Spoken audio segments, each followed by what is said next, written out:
ओम साईनाथाय नमः। श्री साई सच्चरित्र अध्याय 50। इस अध्याय में हम काका साहब दीक्षित, श्री टेवे स्वामी और बालाराम धुरंधर की कथाएं का शरण करेंगे।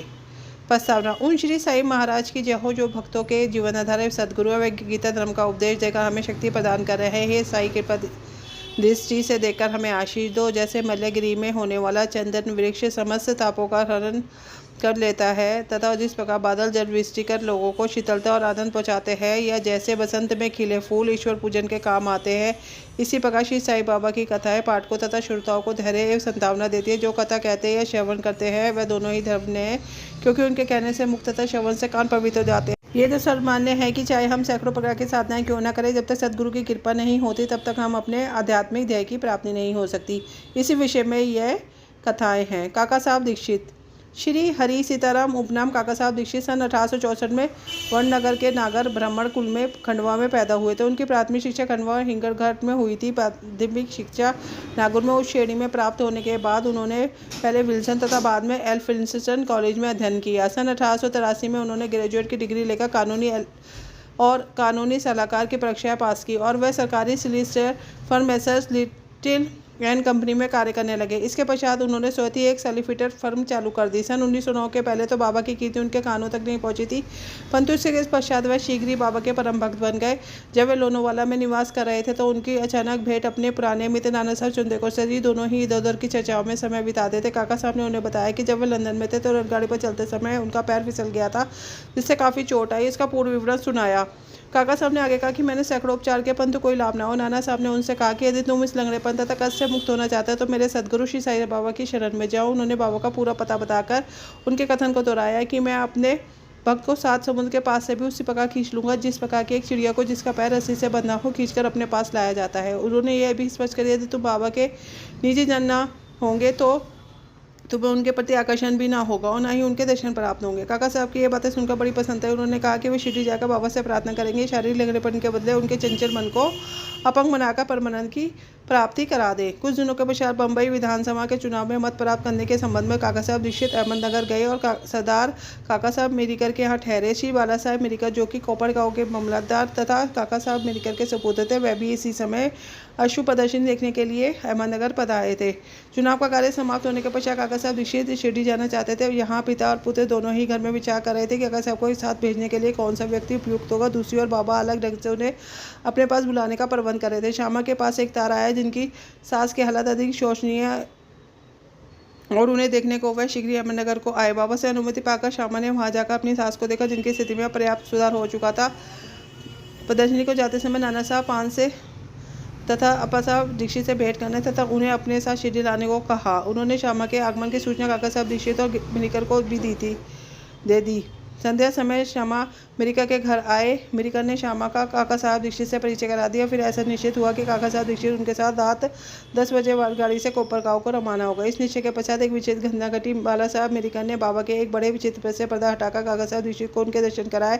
उन्हें यह देखकर आश्चर्य हो कि जिनके दशांत में शिरडी जाने वाला हो वही इस चित्र के रूप में मेरे स्वागत हेतु यहाँ विराजमान है। तब अत्यंत भयभीत होकर बाबा की वंदना करने लगे। यह चित्र मेघा का था और कांच लगाने के लिए मेरिकर के पास आया था। दूसरा कांच लगवाकर काका साहब दीक्षित तथा श्यामा के पास वापस शिरडी भेजने का प्रबंध किया गया। 10 बजे से पहले ही स्टेशन पर पहुंचकर उन्हें द्वितीय श्रेणी का टिकट ले लिया। जब गाड़ी स्टेशन पर आई तो द्वितीय श्रेणी का डिब्बा खचाखच भरा हुआ था। उसमें बैठने का तिलमात्र भी स्थान न था। भाग्यवश गार्ड साहेब काका साहब दीक्षित की पहचान के निकल गए। उन्होंने इन दिनों को प्रथम श्रेणी के डिब्बे में बैठा दिया। इस प्रकार सुविधापूर्वक यात्रा करते हुए कोपरगांव स्टेशन पर उतरे। स्टेशन पर शिरडी को जाने वाले नाना साहब चंदेकोर को देखकर उनके हर्ष का पारावार न। शिरडी पहुंचकर उन्होंने मस्जिद में जाकर बाबा के दर्शन किए। तब बाबा कहने लगे कि मैं बड़ी देर से तुम्हारी प्रतीक्षा कर रहा था। श्यामा को मैंने तुम्हें लाने के लिए भेजा था। इसके पश्चात काका साहब ने अनेक वर्ष बाबा की संगति में व्यतीत किए। उन्हें शिरडी में एक बड़ा पाड़ा बनवाया जिनका प्राय स्थानीय घर हो गया। उन्हें बाबा से जो अनुभव प्राप्त हुए वह स्थानाभाव के कारण यहाँ नहीं दिए जा रहे हैं। उनके केवल 1-2 अनुभव लिखकर हम ये कथा समाप्त करेंगे। बाबा ने उन्हें आश्वासन दिया कि अनंत समय आने पर बाबा उन्हें विमान में ले जाएंगे, जो सत्य निकला। तारीख 5 जुलाई 1924 को हिमालपन के साथ रेल यात्रा से कर रहे थे। दोनों में साई बाबा के विषय बात हो रही थी। श्री साई बाबा के ध्यान में अधिक ललीन हो गए। तभी अचानक उनकी गर्दन हिमालपन के कंधे से जा लगी। उन्होंने बिना किसी कष्ट तथा घबराहट के अपनी अंतिम श्वास छोड़ दी। श्री टेवे स्वामी। अब हम द्वितीय कथा पर आते हैं, जिससे स्पष्ट होता है कि संत परस्पर एक दूसरे को किस प्रकार भक्त प्रेम किया करते हैं। एक बार श्री वासुदेवानंद सरस्वती, जो श्री टेवे स्वामी के नाम से प्रसिद्ध है, गोदावरी के तीर पर रामगिरी में जाकर डेरा डाला। वह भगवान दत्तात्रेय के कर्मकांडी ज्ञानी दात योगी भक्ति नांदेड़ के एक वकील अपने मित्रों के सहित उनसे भेंट करने आया। वार्तालाप करते करते श्री साईं बाबा की चर्चा भी निकल पड़ी। बाबा का नाम सुनकर साईं बाबा मी जी ने उन्हें कमत प्रणाम किया और पुंडली खराव को एक श्रीफल देकर उनसे कहा कि तुम जाकर मेरे भ्राता श्री साईं को प्रणाम कर देना और मुझसे न बिसरे तथा सदैव मुझ पर कृपा दृष्टि बनाए रखें। उनने यह बताया कि सामान्य एक स्वामी दूसरे को प्रणाम नहीं करता, परंतु यह विशेष रूप से ऐसा किया गया है। श्री पुंडली खराव ने श्रीफल देकर कहा कि मैं उसे बाबा को दूंगा तथा आपका संदेश भी उचित था। स्वामी ने बाबा को जो भाई शब्द से संबोधित किया था वह बिल्कुल ही उचित था। उधर स्वामी जी अपनी कर्मकांडी पद्धति के अनुसार दिन रात अग्निहोत्र बजलवी रखते थे और इधर बाबा की धुनी दिन रात मस्जिद में चलती रहती थी। एक मास के पश्चात ही पुंडली खराव अन्य मित्रों ही श्रीफल लेकर शिरडी को रवाना हुए। जब वे मनमाड़ पहुंचे तो प्यास लगने के कारण एक नाले पर पानी पीने गए। खाली पेट पानी न पीना चाहिए सोचकर उन्होंने कुछ चिवड़ा खाने को निकाल लिया, जो खाने में कुछ अधिक तीखा सा प्रतीत था। उनका तीखापन कम करने के लिए किसी ने नारियल फोड़कर उसके खोपड़ा मिला दिया और उस तरह उन लोगों का चिवड़ा स्वादिष्ट बनकर गया। भाग्यवश जो नारियल उनके हाथ से फूटा वह वही था जो स्वामी जी ने पुंडली खराव को भेंट देने में दिया था। शिरडी के समीप पहुंचने पर उन्हें नारियल की स्मृति आई। उन्हें जानकर बड़ा दुख हुआ कि भेंट स्वरूप दिए जाने वाला नारियल फोड़ दिया गया है। डरते डरते कांपते हुए शिरडी पहुंचे। वहां जाकर उन्होंने बाबा के दर्शन किए। बाबा को तो यहाँ नारियल के संबंध में स्वामी से बेतार का तार प्राप्त हो चुका था, इसलिए उन्हें पहले से ही पुंडली खराव से प्रश्न किया कि मेरे भाई की भेजी हुई वस्तु लाओ। उन्होंने बाबा के चरण पकड़कर अपना अपराध स्वीकार करते हुए अपनी चूक के लिए उनसे क्षमा मांगी। वह उसके बदले दूसरा नारियल देने को तैयार थे, परंतु बाबा ने ये कहते हुए उनसे अस्वीकार कर दी कि उस नारियल का मूल्य नारियल से कई गुना अधिक था। उसकी पूर्ति साधारण नारियल से नहीं होती। फिर वह बोले कि तुम कुछ चिंता ना करो, मेरी इच्छा वह नारियल तुमने दिया गया तथा मांग में फोड़ा गया। तुम स्वयं में कर्तापन की भावना क्यों लाते हो? कोई भी श्रेष्ठ या कनिष्ठ कर्म करते समय अपने को कर्ता न जानकर अभिमान तथा अहंकार से परे होकर ही कार्य करो, तभी तुम्हारी द्रुत गति से प्रागति होगी। कितना सुंदर उनका यह आध्यात्मिक उपदेश था। बालाराम धुरंधर। सांता क्रूज बम्बई के श्री बालाराम धुरंधर प्रभु जाति के एक सज्जन थे। वह बम्बई के उच्च न्यायालय के एडवोकेट थे तथा किसी समय शासकीय विधि विद्यालय और बम्बई के प्राचार्य भी थे।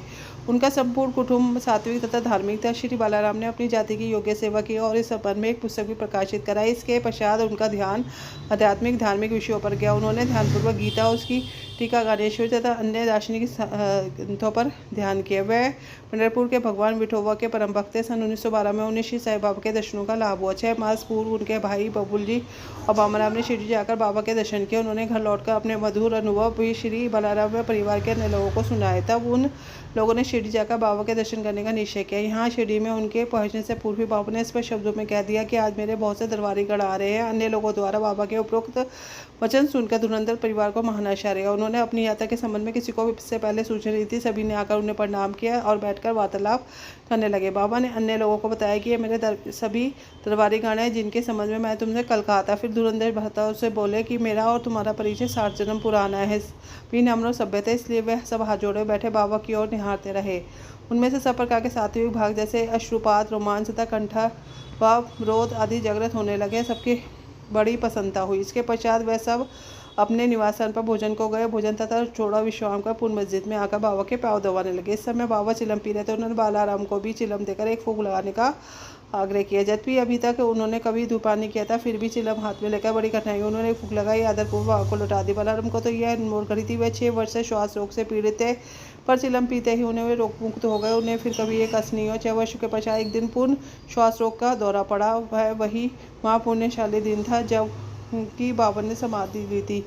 वह गुरुवार के दिन शिरडी आए थे। भाग्यवश उसी रात्रि को उन्हें चावड़ी उत्सव देखने का अवसर मिल गया। आरती के समय बालाराम को चावड़ी में बाबा का मुखमंडल भगवान पांडुरंग सरीखा दिखाई पड़ा। दूसरे दिन काकड़ आरती के समय उन्हें बाबा के मुखमंडल की प्रभा ने परम इष्ट भगवान पांडुरंग के सदस्य की पुण्य दिखाई दी।